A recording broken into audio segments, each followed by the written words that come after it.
भारत माता की, भारतीय जनता पार्टी जिंदाबाद, नरेंद्र मोदी जिंदाबाद, नरेंद्र मोदी जिंदाबाद। हमारे हरियाणा प्रदेश का यह हिसार लोकसभा क्षेत्र है और इसमें हमारे लिए तीर्थ का यह स्थान, संत छोटूराम का लगाया हुआ यह पौधा, जहां धर्मशाला के प्रांगण में आज हमारे बीच में इस युवा सम्मेलन को, इस जवानी और जवानी को संबोधन करने के लिए उपस्थित हरियाणा लोकसभा चुनाव के प्रभारी, राजस्थान के हमारे बहुत ही वरिष्ठ नेता, पूर्व में प्रदेश अध्यक्ष रहे आदरणीय चौधरी सतीश पूनिया जी, हमारे इस लोकसभा चुनाव के हिसार के पालक प्रभारी कहो और सीकर से लगातार 2 बार से लोकप्रिय सांसद और सीकर की जनता के आशीर्वाद से 4 जून को फिर तीसरी बार जो लोकसभा के सांसद बनने वाले हैं, ऐसे श्रद्धेय स्वामी सुमेधानंद जी, हमारे लोकसभा के हिसार के प्रत्याशी बहुत ही आदरणीय सम्मानित चौधरी रणजीत सिंह चौटाला जी, डॉक्टर कमल गुप्ता जी, लोकसभा के प्रभारी भाई अमरपाल राणा जी, आशा खेतर जी, हमारी माननीय जिला अध्यक्ष, जिला परिषद हिसार के चेयरमैन भाई सोनू सिहाग जी डाटा से, हमारे लोकसभा के युवा मोर्चे के प्रभारी भाई विजय देवल जी, सह प्रभारी भाई अजय झुंझुनवाल जी, जिला पार्षद, और बहुत ही नौजवान, ऊर्जावान और बहुत ही सक्षम हमारे जिला के युवा के अध्यक्ष मेरे अजीत भाई हर्ष बाबा जी, भाई कृष्ण सरसाना जी, ओम प्रकाश जी, पूर्व जिला पार्षद, हमारे धर्मवीर रतेरिया जी, जिला के उपाध्यक्ष भाई विकास सेरवाल जी, रणधीर धीरू जी, मेरे बहुत ही आदरणीय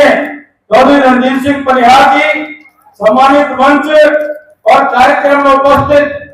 मेरे भारतवर्ष के उज्जवल भविष्य और आज भी एक वर्तमान ये युवा शक्ति, युवा साथियों, उम्र में कोई बड़ा भी हो, मैं युवा सम्मेलन में आए हैं मान करके चलता हूँ कि आप अपने अंदर एक युवा ऊर्जा को अनुभव करते हैं, इसलिए इस युवा सम्मेलन में आप आए हैं। इसलिए सभी को सर सम्मान यथा योग्य युवा शक्ति को प्रणाम करता हूँ, नमन करता हूँ। साथियों, डॉक्टर कमल गुप्ता जी ने भूमिका रखते हुए बड़े स्पष्ट तौर पर सीधी बातें इस लोकसभा के चुनाव के सही मुद्दे आपके समक्ष रख दिए।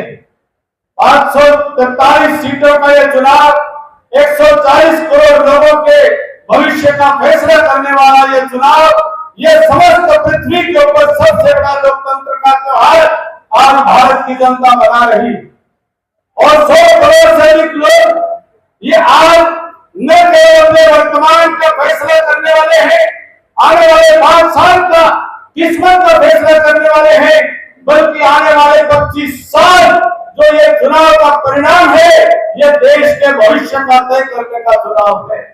सन 2047 तक भारत के लोकप्रिय प्रधानमंत्री श्रीमान नरेंद्र भाई मोदी जी ने देश के सामने एक संकल्प रखा है कि भारतवर्ष जो 1947 से लेकर के 70 साल तक कांग्रेस के मकर जाल में लगभग 60 साल उलझा रहा, ये भारतवर्ष को अब विकसित राष्ट्र बनाने का संकल्प लेकर के काम करना है। अब भारत पिछड़ा नहीं रहेगा, अब भारत कमजोर नहीं रहेगा, अब भारत विकासशील नहीं होगा, अब भारत विकसित राष्ट्र बन करके, दुनिया का सिरमौर बन करके, फिर से सोने की चिड़िया बन करके, फिर से विश्व गुरु बन करके ये भारत दुनिया के अंदर ये दुनिया का नेतृत्व करने का काम करेगा। और ये चुनाव इसी बात का फैसला करेगा। और जब 4 जून को परिणाम आएगा, देश की लोकसभा के अंदर जो बहुमत का परीक्षण होगा, एक तरफ भारत का शेर, भारत की माता का लाल,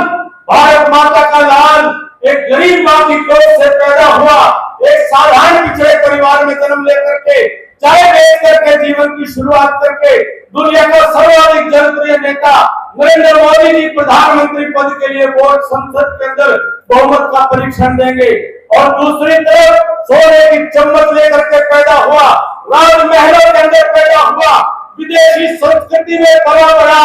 राहुल गांधी, उसके मानसिक स्तर के ऊपर कोई टिप्पणी नहीं करूंगा, उसकी बौद्धिक उम्र के ऊपर कोई टिप्पणी नहीं करूंगा, उसकी योग्यता और क्षमता के ऊपर कोई टिप्पणी नहीं करूंगा, क्योंकि अपने आप में राहुल गांधी जी पूरा देश जानता है कि वो किस बात का प्रतिनिधित्व करते हैं। केवल आपको दृश्य देखना है। मेरे नौजवान साथियों, आप 4 जून के बाद की देश की नई संसद भवन का वो दृश्य आंख बंद करके अपनी आंखों के सामने खड़ा करो। एक तरफ नरेंद्र मोदी जी देश की जनता के प्रतिनिधियों के सामने अपने बहुमत का परीक्षण करने के लिए सर झुका करके खड़े होंगे, और दूसरी तरफ राहुल गांधी वह अपने बहुमत का परीक्षण अपने पक्ष में ये देखने के लिए खड़े होंगे कि हिंदुस्तान की लोकसभा से कहां से कौन नरेंद्र मोदी जी के पक्ष में हाथ खड़ा करते हैं और कौन राहुल गांधी जी के पक्ष में हाथ खड़ा करते हैं। मैं इस साल के मेरे नौजवानों से निवेदन करना चाहता हूं कि 25 मई तक आप सब अपना रात दिन एक करके 25 मई तक अपना संकल्प मजबूत करके आप सब कलम के फूल के बटन को दबाते हुए, ताकि 4 जून के बाद जब देश की संसद के अंदर हाथ धोए गए, मेरे हिसाब लोकसभा का हाथ चौधरी रणजीत सिंह जी का हाथ मोदी जी के पक्ष में खड़ा होना चाहिए।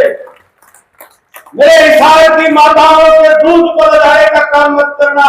मेरे हिसाब के जवानों के खून को लगाने का काम मत करना,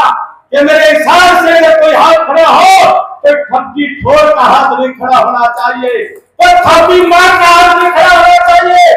मेरे हिसाब का हाथ नरेंद्र मोदी जी के साथ खड़ा होना चाहिए। यही सभी से निवेदन करता हुआ साथियों, एक साथी ये हिसाब लोकसभा के चुनाव में बहुत प्रकार के भ्रम फैलाए जाएंगे, बहुत प्रकार के बहन डाले जाएंगे, बहुत प्रकार के झूठ और प्रपंच रचे जाएंगे, क्योंकि सामने के जो उम्मीदवार हैं वो झूठ कपट और प्रपंच का खिलाड़ी है। वो 40 साल से लोगों की आंखों में धूल झोंकते हुए लोगों को बहकाने का काम करते आए हैं। कितने नौजवानों के भविष्य को बर्बाद करने का काम उन्होंने किया है। मैं 1 महीने के लिए पार्टी ने मेरी ड्यूटी आसाम में क्या लगा दी, जो इस हाथ छोड़ करके चले गए थे वो आप